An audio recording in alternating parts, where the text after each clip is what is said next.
오늘 우리에게 주신 하나님의 말씀은 사도행전 15장 1절에서 11절입니다. 사도행전 15장 1절에서 11절 말씀을 우리 함께 읽으시겠습니다.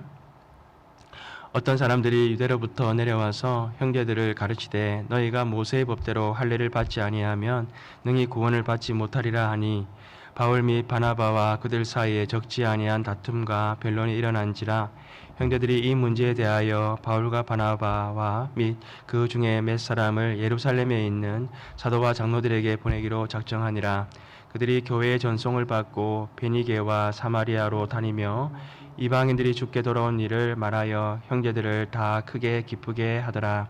예루살렘에 이르러 교회와 사도와 장로들에게 영접을 받고 하나님이 자기들과 함께 계셔 행하신 모든 일을 말하며 바리새파 중에 어떤 믿는 사람이 일어나 말하되 이방인에게 할례를 행하고 모세의 율법을 지키라 명하는 것이 마땅하다 하니라.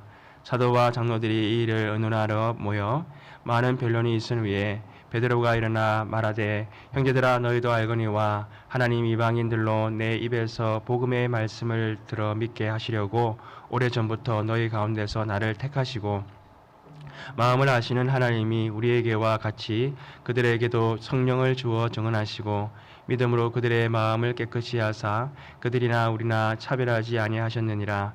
그런데 지금 너희가 어찌하여 하나님을 시험하여 우리 조상과 우리도 능히 매지 못하던 명예를 제자들의 목에 두려느냐. 그러나 우리는 그들이 우리와 동일하게 주 예수의 은혜로 구원받은 줄을 믿노라 하니라. 아멘. 14장까지 바울과 바나바는 1차 전도 여행을 통해서 많은 이방인들에게 복음을 전하고 많은 사람들이 믿어 구원 얻는 그런 일들이 있었습니다. 그리고 이제 바울과 바나바는 이 전도여행, 1차 전도여행을 마치고 수리아 안디옥 교회로 돌아왔습니다.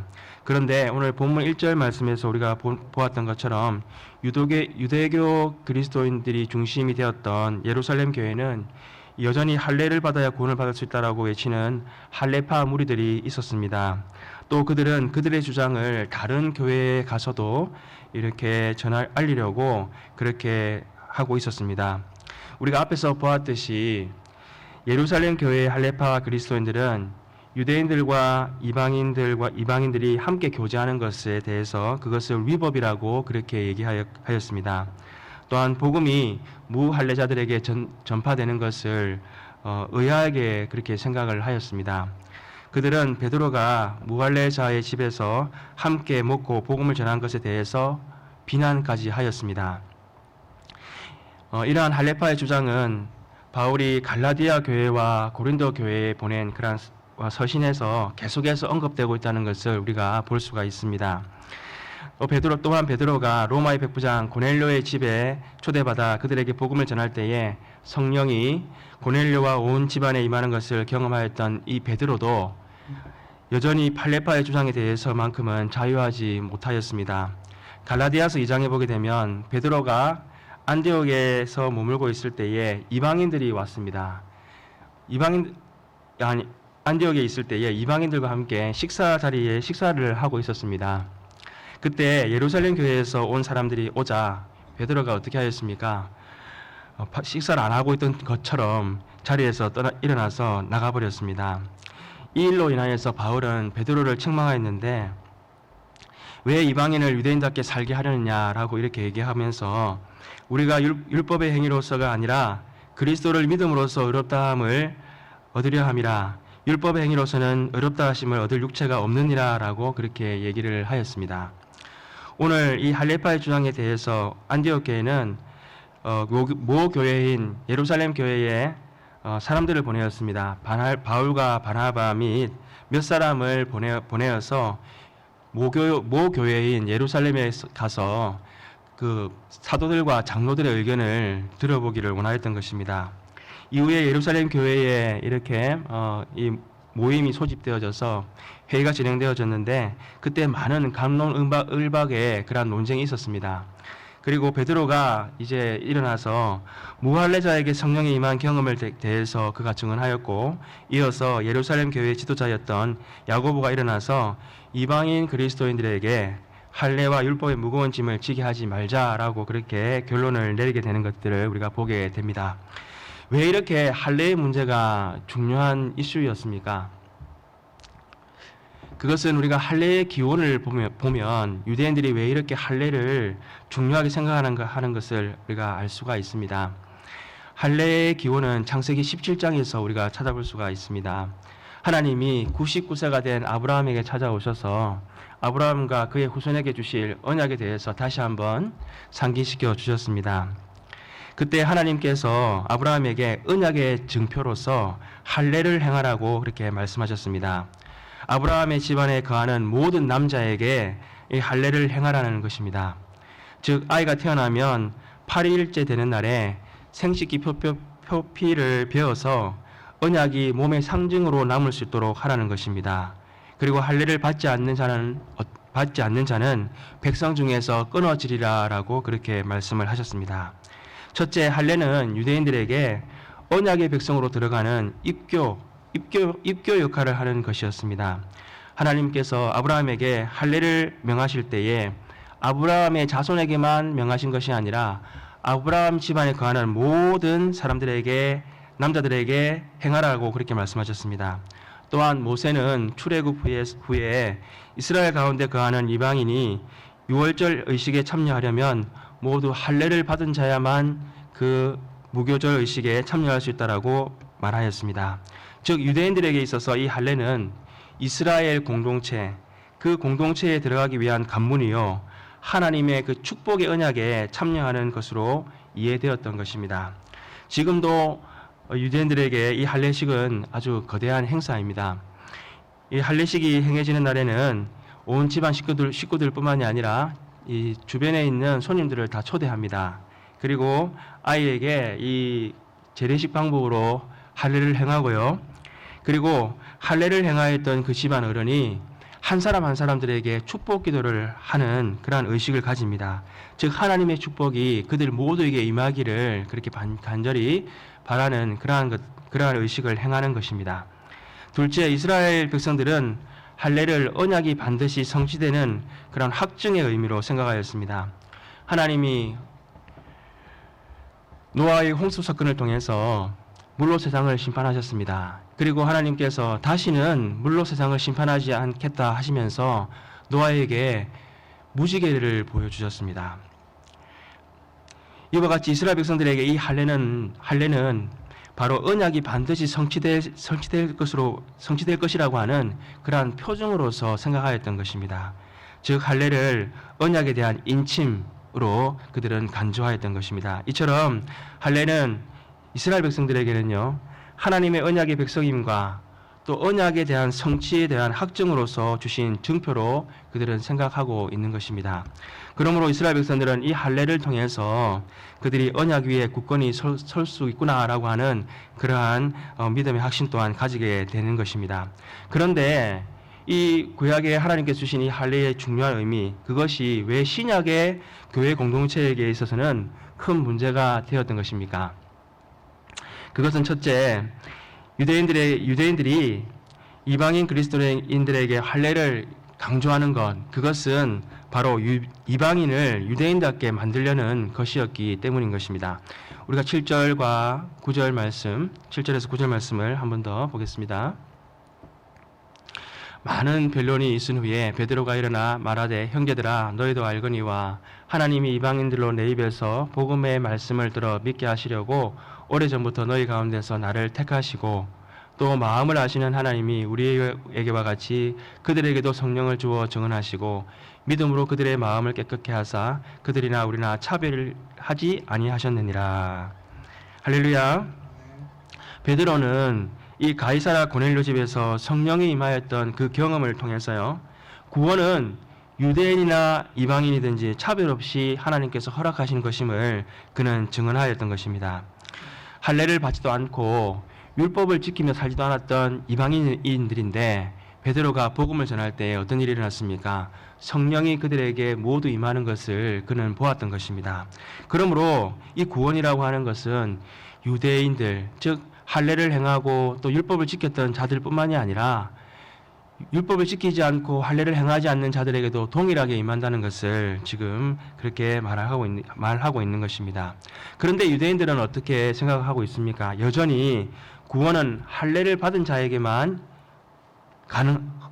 허락되는 것이다 라고 그렇게 계속해서 주장을 하고 있는 것입니다. 왜냐하면 언약이 이스라엘 백성에게 있고 언약의 백성이 되는 길은 할례를 통해서만 가능하다라고 여전히 생각하고 있기 때문인 것입니다. 이에 대해서 고린도전서 7장 18절과 19절은 이렇게 말씀합니다. 할례자로서 부름을 받은 자가 있느냐? 무할례자가 되지 말며 무할례자로 부르심을 받은 자가 있느냐? 할례를 받지 말라. 할례 받는 것도 아무것도 아니요 할례 받지 아니하는 것도 아무것도 아니로되 오직 하나님의 계명을 지킬 따름이니라. 바울은 할례자와 무할례, 할례를 받는 것과 할례를 받지 않는 것, 그것이 그렇게 구원에 있어서 중요하지 않다는 것입니다. 오직 하나님의 말씀을 지켜 행하는 것이 더 중요한 일이다라고 그렇게 말을 하였던 것입니다. 둘째, 이방인들에게 할례를 강조하는 것은 율법의 무거운 짐을 지게 하는 것이기 때문입니다. 우리가 10절 말씀도 이어서 한 번 더 읽겠습니다. 그런데 지금 너희가 어찌하여 하나님을 시험하여 우리 조상과 우리도 능히 매지 못하던 멍에를 제자들의 목에 두려느냐. 유대인들과 특히 바리새인들은 율법을 지키는데 참으로 열심인 사람들입니다. 이들은 모세의 율법을 잘 지키기 위해서 율법을 613가지 조항으로 그것을 구체적으로 나누어서 그것을 지키려고 정말 힘쓰는 자들입니다. 그들은 그것을 스스로 지킬 뿐만이 아니라 그것을 지키도록 그렇게 가르쳤습니다. 즉 율법의 무거운 멍에를 사람들에게 지게 하였던 것입니다. 그러면 유대인들이 이 율법 준수를 통해서 완전하게 되었습니까? 그렇지 않습니다. 사실 율법은 아무도 사람을 완전하게 하지 못합니다. 오히려 율법을 지키려 하면 할수록 어떻게 우리가 됩니까? 오히려 자신이 얼마나 큰 죄인인가 하는 것을 깨닫게 된다는 것입니다. 그러므로 유대인들이 이방인들에게 언약의 백성이 되기 위해서 할례와 율법을 강조하는 것은 율법의 무거운 멍에만을 그들에게 지게 하는 것이었습니다. 그러나 복음은 무엇입니까? 복음은 우리를 죄에서 자유케 하고 해방하게 하십니다. 마가복음 11장 28절에서 30절에 예수님께서 이렇게 말씀하셨습니다. 수고하고 무거운 짐진 자들아 다 내게로 오라. 내가 너희를 쉬게 하리라. 나는 마음이 온유하고 겸손하니 나의 멍에를 메고 내게 배우라. 그리하면 너희 마음이 쉼을 얻으리니 이는 내 멍에는 쉽고 내 짐은 가벼움이니라. 예수님은 율법의 무거운 멍에를 진 자, 무거운 짐을 진 자들을 향해서 와서 쉼을 얻고 또 자유를 얻어라라고 그렇게 말씀하셨던 것입니다. 셋째, 할례를 강조하는 것은 초대 교회의 큰 문제 할례를 강조하는 것이 초대 교회의 큰 문제가 되었던 것은 복음을 바로 왜곡하기 때문입니다. 우리가 11절 말씀도 한 번 더 보겠습니다. 그러나 우리는 그들이 우리와 동일하게 주 예수의 은혜로 구원받은 줄을 믿노라 하니라. 아멘. 할렐루야. 이스라엘 백성들은 할례 받은 자만이 아브라함의 자손이 될 수 있다라고 그렇게 믿었습니다. 마치 오늘날 이렇게 말씀하시는 자들이 있습니다. 기독교 집안에 태어난 자만이 구원받을 수 있다라고 얘기하는 사람들도 있고, 또 어떤 종파들은요, 이 성례, 즉 이 세례와 또 성찬을 통해서만이 구원을 받을 수 있다라고 말하는 그러한 종파들이 있다는 것입니다. 바로 할례를 주장하는 것은 이러한 종파에서 말하는 구원과 같다라고 말하는 것입니다. 아브라함의 언약의 후손이 될 수 있는 자가 누구입니까? 로마서 4장 13절에 이렇게 말씀합니다. 아브라함이나 그 후손에게 세상의 상속자가 되라고 하신 언약은 율법으로 말미암은 것이 아니요 오직 믿음의 의로 말미암은 것이니라. 오직 믿음으로만 우리가 아브라함의 후손이 될 수 있다라고 말씀하고 있는 것입니다. 왜냐하면 믿음의 조상 아브라함, 그 아브라함이 사실 어렵다라고 그렇게 칭함받은 것은 그가 할례를 받거나 율법을 받았기 때문이 아니었습니다. 아브라함이 모리아산에서 아들 이삭을 드린 그 믿음으로 말미암아서 하나님께서 그를 어렵다고 칭하해 주셨던 것입니다. 그리고 그가 할례를 받은 것은 언제입니까? 바로 모리아산 사건 이후 14년이 지난 그 시간이 지났을 때였습니다. 또한 모세에게 율법이 처음 주어진 것은 언제였습니까? 아브라함 믿음으로 어렵다 하심을 받은 그 칭함받은 이후 무려 430년이 지난 뒤였던 것입니다. 그러므로 우리가 아브라함의 후손이 되는 것, 즉 우리가 하나님 앞에 의롭다 칭함을 받을 수 있는 그것은 할례나 율법에 의한 것이 아니라 오직 우리를 의롭게 하시는 그리스도를 믿는 믿음으로 말미암아 되는 것입니다. 오늘날 아브라함의 언약의 후손은 팔레스틴 지역의 육신적인 그리스도 이스라엘을 의미하는 것이 아니라 그리스도 안에 있는 바로 영적인 이스라엘을 의미하는 것입니다. 아브라함의 언약의 후손이 되는 것이 할례나 율법에 의한 것이 아니라 믿음으로 된다고 하는 것은 우리가 율법의 성격을 통해서 더 잘 이해할 수가 있습니다. 우리가 율법을 이해하려고 할 때에는 이 계약이라고 하는 용어를 사용하면 우리가 좀 더 이해를 잘 할 수가 있습니다. 예레미야 7장 23절에 이렇게 말씀합니다. 오직 내가 이것을 그들에게 명령하여 이르기를 너희는 내 목소리를 들으라. 그리하면 나는 너희 하나님이 되겠고 너희는 내 백성이 되리라. 너희는 내가 명령한 모든 길로 걸어가라. 그리하면 복을 받으리라 하였으니, 우리가 잘 알고 있는 신명기 6장에는요 하나님께서 이스라엘 백성들에게 명하신 그 명령을 지키면 하나님께서 축복들을 내려주실 것이고, 또 불순종할 때는요 하나님께서 저주를 내릴 것이다 라고 하는 것을 가득 기록하고 있다는 것입니다. 이렇게 율법은 하나님과 이스라엘 사이에 계약의 이행이나 계약의 불이행에 따른 이 지불 이행으로 우리가 이해할 수가 있는 것입니다. 반면에 믿음은 무엇으로 우리가 이해를 할 수 있습니까? 믿음은 의로 이해를 할 수가 있다는 것입니다. 갈라디아서 2장 16절에 이렇게 말씀합니다. 사람이 의롭게 되는 것은 율법의 행위로 말미암음이 아니요 오직 예수 그리스도를 믿음으로 말미암은 줄 알므로 우리도 그리스도 예수를 믿나니 이는 우리가 율법의 행위로서가 아니라 그리스도를 믿음으로써 의롭다함을 얻으려 함이라. 율법의 행위로서는 의롭다함을 얻을 육체가 없느니라. 할렐루야. 믿음의 결과, 우리가 예수 그리스도를 믿는 믿음의 결과가 무엇입니까? 그것은 우리가 의롭게 되는 것입니다. 그런데 사실 우리가 믿음으로 의롭게 되는 것은요 예수 그리스도의 의가 있었기 때문이라는 것입니다.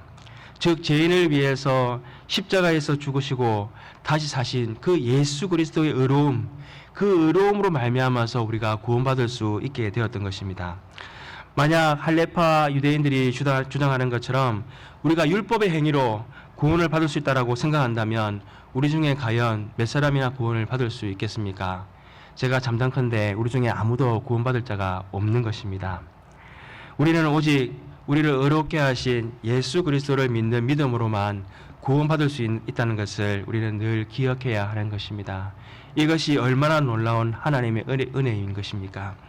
할례를 오늘 본문에서 주장하는 것은요 단순히 육체의 언약의 표징을 갖자라고 말하는 그러한 말이 아니었습니다.